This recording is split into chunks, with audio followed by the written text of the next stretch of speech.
In today's video, I want to share with you guys some mistakes that I made when I was quitting weed.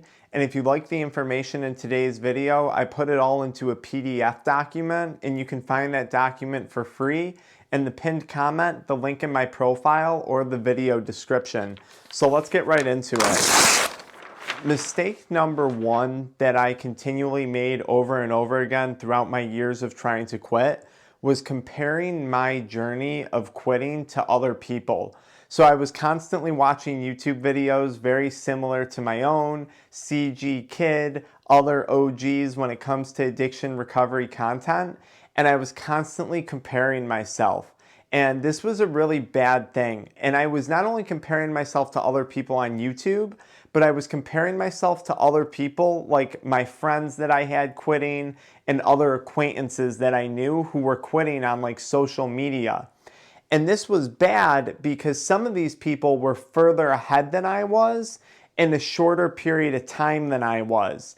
And what would happen is in my brain, my addicted brain, I would say, oh my God, I'm different. My scenario is different than everyone else's. I knew that I was unique and I'm never going to get better. For example, if someone says, oh, you're going to have peak weed withdrawal symptoms in the first 3 to 5 days, and your withdrawal symptoms peak at 2 weeks, suddenly that addicted part of your brain might manipulate you into thinking you're different, you're not the same, you're never going to get better. And I would get really, really down on myself by comparing my addiction recovery journey to other people's journeys. So that was one thing. Secondly, I really wish I would have let go of timelines and time frames.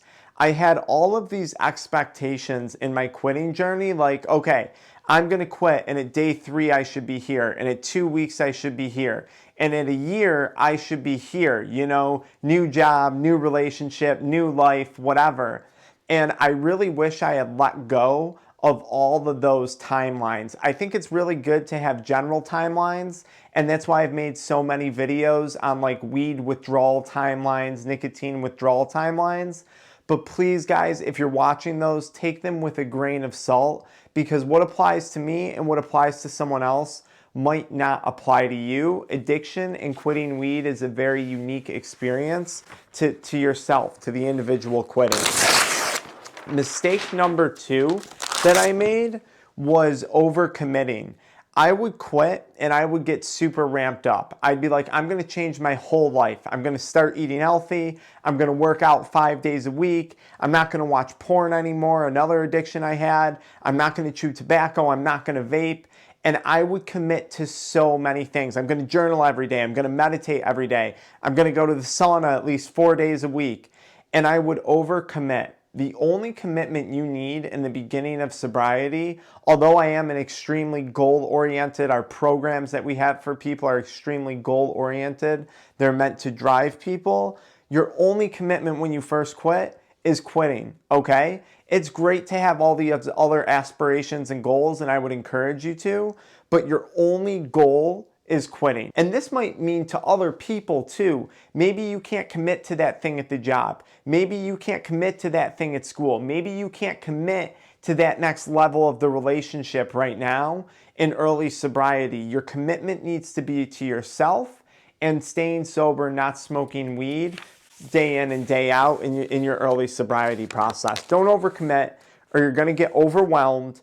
And when you get overwhelmed, your brain's going to go back to weed. It's going to say, oh, you're anxious, you're overwhelmed, you need to relax. And if you're still under that addiction, the facade of addiction, you're going to think weed is going to relax you, and then you're going to wind up relapsing. Ignore the excuses. We all have good excuses as to why we smoked weed, right? My parents were divorced. I have great parents, but we had our troubles like everyone else.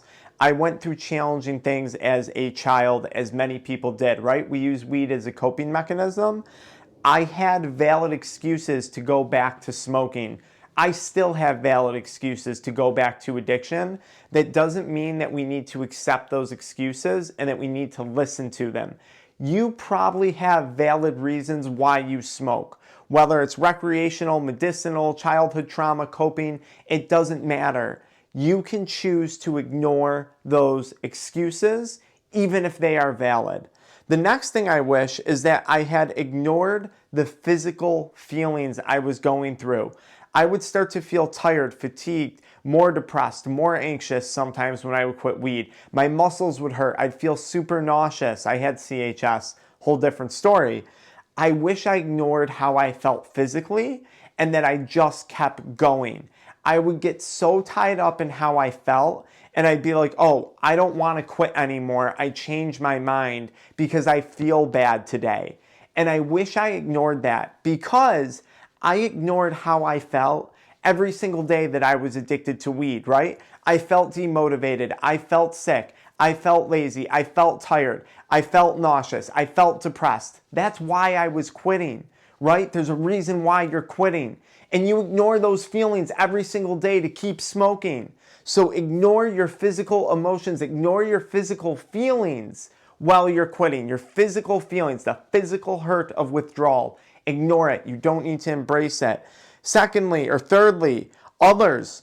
People don't know what to do with you when you're in recovery unless they've been through it in themselves. So people are going to say things to you when you're first quitting that don't make sense, that piss you off, that trigger you, that frustrate you, that irritate you. Ignore other people, especially if other people are a source of peer pressure. Hey, just one more smoke won't hurt. Hey, it's a holiday. Why not just smoke with us? Maybe you have a loved one that smokes. Ignore people in the beginning if they don't know what they're doing when it comes to addiction recovery, okay? They don't know what they're saying. They don't know how it's impacting you, okay? All right.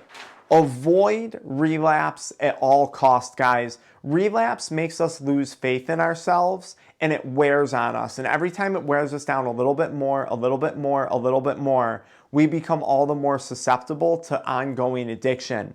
And the best way to do this, in my opinion, is get a community, get help. We have the Addiction Mindset Accountability Community. It's $5 a month. We got over 100 people in it going live once a week, all helping each other, all supporting each other. Join AA, join NA, join MA. Whatever floats your boat. It could be a business community, right? When I quit, I was part of a community of business coaches learning how to do business better. I was also part of some rehab support communities, addiction rehab stuff. Join a community, get help, get support. Guys, I'm super into coaching. I'm a certified addiction recovery coach. I do this for a living, helping people quit. If someone has been through it before, ask them.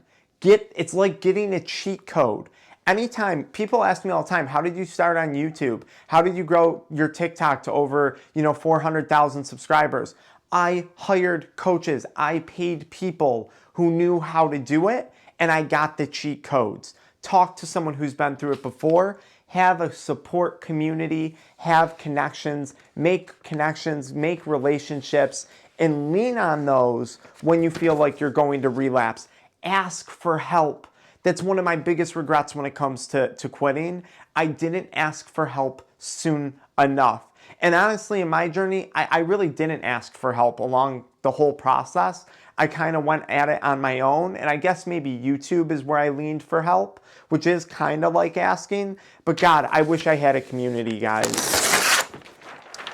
Don't trade addictions, okay? The point of quitting is to feel better, is to feel healthier. So if you quit smoking weed and you start drinking more alcohol like I did, right? I'm not gonna smoke weed, but I'm gonna be the guy that drinks 2 beers every night with dinner. Or I'm gonna go hard on my vape, hard on the cigarettes, hard on the tobacco more now. You're gonna feel like crap, and then you're gonna quit for 2 or 3 weeks. You're gonna say, I still feel like crap, Dr. Frank, it's not worth quitting. I told you quitting weed wasn't gonna make you feel better. I told you quitting weed wasn't gonna change anything how I feel. Don't trade addictions. The point is to feel better, not to feel worse. Watch out for this common behavior that happens, especially with alcohol, nicotine, and pornography. Stimulants too, guys, pre-workout products, energy drinks. We're not trading addictions. The goal is to feel better. Okay, big one right here. Don't underestimate the time and the challenge that's ahead of you when it comes to quitting weed. Again, this kind of plays hand in hand with letting go of the expectations and the timelines. This might be hard for some people, right? It takes a full year for the brain to recover. I tell people we got to give it minimally 90 days before we're making any conclusions about how you feel and how your recovery process is going, how your quit is going. I would always underestimate this. And some days, guys, they were hard. Like the anhedonia, the post-acute withdrawals, the CHS symptoms, they would hit me hard 2 weeks in, 3 weeks into quitting. And I underestimated how much time it was really going to take to feel good. So please, guys, keep going. I promise you get better. I promise there's an end to the withdrawals. I'm in year 6 of my quit right now, and I feel like I am just getting that steamroll style momentum, like I can't be stopped. But it's 6 years. It took me 6 years to be at this point. 6 years, and it is worth every single year. It is worth every single moment that I went through. I promise that to you guys. Don't underestimate the challenge ahead of you, okay? Please. And then lastly, the basics, guys. How many times did I neglect eating healthy foods? How many times did I neglect staying hydrated? Get some electrolytes. Keto Chow makes little electrolyte drops. You can get on Amazon. I pinned them in the video description. Okay, they're great hydration, especially if you have CHS. And sleep. I know it's hard to sleep in the beginning, and we're gonna make more videos on supplements soon to help you guys with this stuff. But like GABA, it can be a good supplement. Always talk to your doctor first. You might want to try melatonin, right? But in the beginning, I recommend don't do any supplements, don't do anything. Just let your body figure it out on its own. But eat food, drink water, hydrate, and sleep and rest, guys. These are so important. The basic stuff, right? Are you binging social media? Are you keeping your mental health in check? Are you burning yourself out at work? Are you burning yourself out at your relationship? Are you getting outside, going for a walk? Are you doing basic hygiene, right? Are you showering every night when you come home from work? Are you brushing your teeth every night? Are you cleaning your house? Am I going to clean up the mess I made after this seminar that I'm doing for you guys? Yes, I am. Basic stuff, guys, can go a really long way when it comes to addiction recovery. Now, this is where we start. This is what I wish I didn't do. Why don't you follow me into the next video where I tell you about the things that I wish that you should do when you're quitting. Or cop that free PDF. It's free. I put all this stuff in a free PDF for you guys. Link in profile, pinned comment, or video description. Until next time.